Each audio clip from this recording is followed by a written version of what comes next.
General Mark Milley completed a 4-year term as chairman of the Joint Chiefs of Staff, the nation's highest-ranking military officer, on September 30th.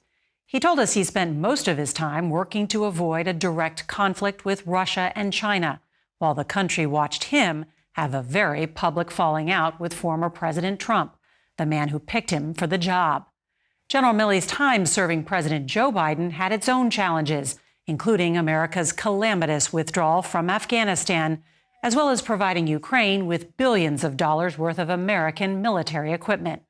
A few hours before we sat down with the general at the Pentagon, he'd had his final phone call with the commander of Ukraine's armed forces. The story will continue in a moment. The counteroffensive that the Ukrainians are running is still ongoing. The progress, as many people have noted, is slow, but it is steady, and they are making progress on a day-to-day basis. But expelling 200,000 Russian Very soldiers, difficult. no easy task. Very hard, very hard. How long is this going to look like this? A year, 5 years? Well, you can't put a time on it, but it'll be a considerable length of time, and it's going to be long and hard and very bloody. Russia occupies 41,000 square miles of Ukraine. The front line extends about the distance from Atlanta to Washington, D.C. In Congress this past week, Republicans ended Kevin McCarthy's speakership and, for now, more aid to Ukraine.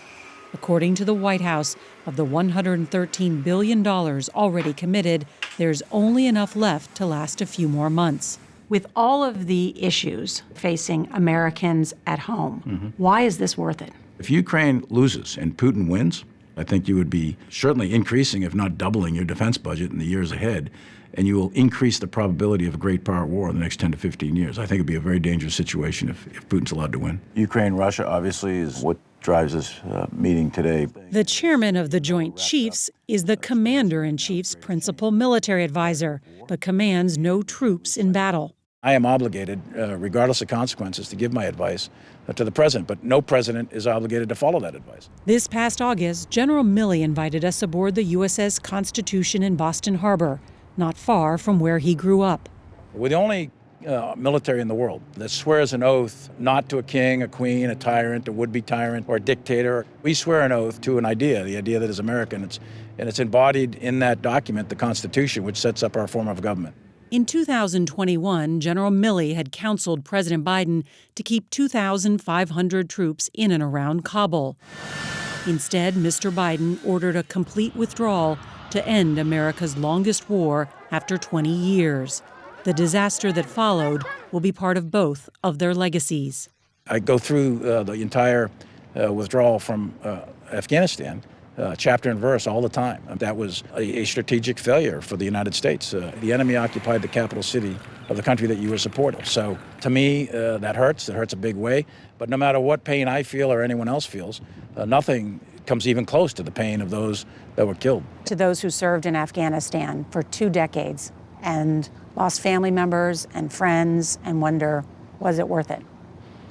Well, that's always the question, right? So 2,461 killed in action by the enemy in Afghanistan over 20 years. Was it worth it? Look, I can't answer that for other people. This is a tough business that we're in, this military business. It's unforgiving. The crucible of combat's unforgiving. People die, they lose their arms, they lose their legs. It's an incredibly difficult life. But is it worth it? Look around you. Ask yourself the question. For me, I've answered it many times over, and that's why I stay in uniform, and that's why I maintain my oath. His commitment to that oath would be both tested and questioned by Donald Trump. While their relationship began with kind words, Mark Milley, he's a great gentleman, he's a great patriot, he's a great soldier. After the January 6th insurrection, the two men would not speak again. What do we want? Justice! What do we want? Their public estrangement started in the spring of 2020 when protests for racial justice, some violent, spread across the country, including to Washington, D.C. Perhaps more than any other chairman in the role you have become ensnarled in politics and arguably threats to the Constitution. What have you learned from that? Well, I think it's important to keep your North Star, which is the Constitution. We, the military, are not only apolitical, we are nonpartisan. You can't pick sides. June 1st, 2020. Was that a turning point for you as chairman? I think it was, yeah. I realized that stepped into a political minefield, and I shouldn't have. He's talking about the day when President Trump threatened to invoke the Insurrection Act and deploy the U.S. Army to put down the unrest on America's streets. On the evening of June 1st, after demonstrators near the White House were removed by force, Chairman Milley, dressed in battle fatigues, joined President Trump and members of his cabinet in a march across Lafayette Square to St. John's Church, where Mr. Trump posed for photographs. 10 days later, General Milley apologized in a speech to graduates of the National Defense University. My presence in that moment and in that environment created a perception of the military involved in domestic politics. As a commissioned uniformed officer, it was a mistake that I have learned from. It's rare for a chairman to apologize publicly. Well, I grew up here in Boston. I'm Irish, Catholic, and my mother and father taught me that when you make a mistake, you admit it, you go to confession, you say 10 Hail Marys and Our Father. Everybody makes mistakes, and the key is how you deal with a mistake. After you apologized, former President Trump said you choked like a dog. Yeah, I'm not going to comment on anything the former president has said or not said.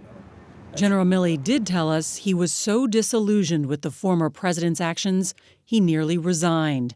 Instead, according to former Defense Secretary Mark Esper, he and the general made a pact to protect the military from becoming politicized or misused. It's also been reported that you spent several days, several drafts of resignation letters. That's right. I was very struck by the one that was published, in which you said to the president, "It is my deeply held belief that you are ruining the international order, causing significant damage to our country overseas that was fought so hard by the greatest generation in 1945. That generation has fought against fascism, has fought against Nazism, has fought against extremism. It's now obvious to me that you don't understand that world order." You don't think Donald Trump understood what World War II was fought over? I don't know what former President Trump understood about World War II or anything else. I can tell you that from 1914 to 1945, 150 million people or thereabouts were slaughtered in the conduct of Great Power War. And in 1945, the United States took the initiative and drafted up a set of rules that govern the world to this day. Those rules are under stress internationally. President Putin is a direct frontal assault on those rules. China is trying to revise those rules to their own benefit. But that's one thing to say that China is threatening that world order and Russia is threatening that world order. To say that the commander-in-chief, Donald Trump, was ruining the international order and causing significant damage. What did you see that caused you to write that? I would say that It's got to be more than walking into Lafayette Square in uniform. there was a wide variety of initiatives that were ongoing. One of them, of course, was withdrawing troops out of NATO. Those were initiatives that placed at risk, I think, America's role in the world. Now, that is the opposite of what my parents and 18 million others wore the uniform for World War II to defeat. General Milley doesn't just revere the greatest generation, he was raised by it. His father was a Navy medic who served in the Pacific Campaign, including at the Battle of Iwo Jima. His mother joined the Naval Reserve to work as a nurse. Well, this was and still remains a very patriotic neighborhood. After the war, they settled in Winchester, a small town north of Boston. Almost every single male and female parent that was here, they're all World War II veterans of one kind or another. The whole block, really, a lot of people had. Everybody, yeah, 100%. And interesting, no officers. These were all 100% enlisted, and they had their own opinions of officers, too. And, Including your parents, right? Oh, yeah. During high school, he was recruited to play ice hockey at Princeton University and decided to join the Reserve Officers Training Corps, or ROTC. After graduating in 1980, he went on to become a paratrooper and serve in Special Forces. He did 1 combat tour in Iraq and 3 in Afghanistan. Raise your right hand. This past May, he returned to Princeton to commission the graduating ROTC class. Congratulations to every one of you. And took a particular interest All right, cadets. in a few of the young officers whose language skills are currently in high demand. I speak Chinese, sir. Chinese is really, really important to us. Does anybody else speak Chinese? Whoa. 1, 2, 3, 4, 5. If you speak Chinese, if you don't mind, I'd like to get your names, and we'll see where life takes you guys. We, the United States, need to take the challenge, the military challenge of China extraordinarily seriously. How concerned are you that military-to-military communications are not happening right now with China? Yeah, I think we need to get that established. We had them for a period of time, and then they've dropped off. So channels of communication are important in order to de-escalate in time of crisis. General Milley says he held a total of 5 calls with his Chinese military counterparts during the Trump and Biden administrations. But it was his last 2 calls during the final months of the Trump presidency that got the attention of the press, Congress, and the former president himself.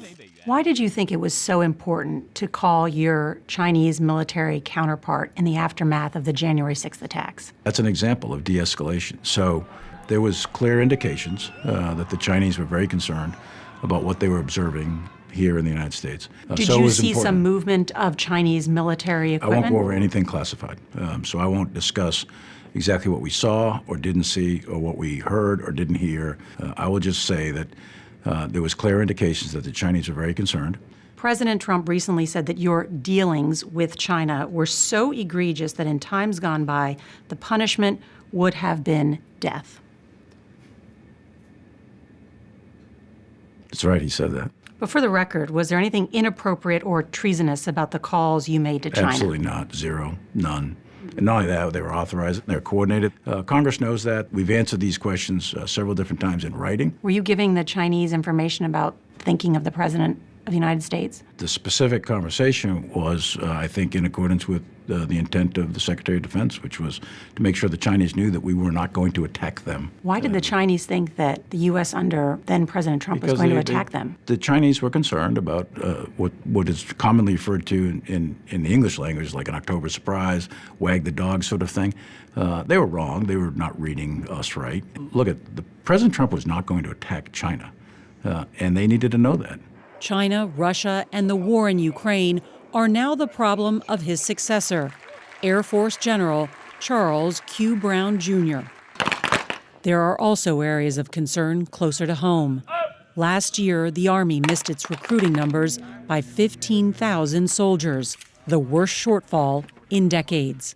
Confidence in the U.S. military is at its lowest in 2 decades. Do you bear any personal responsibility for that? Absolutely. I think as the leader of the military, the uniformed military, I think that I am part of that for sure. I think the walk from the White House to the St. John's Church, I think that helped create some of that. I think the withdrawal from Afghanistan helped create some of that. But I would also say the United States military is still one of the most respected institutions in the United States by a long shot, by a huge margin. You know, I think we've taken a slip back a little bit, and I think we need to improve on that. General Mark Milley on the future of warfare Does it make war more likely? It could. at 60minutesovertime.com. In the character of war, which is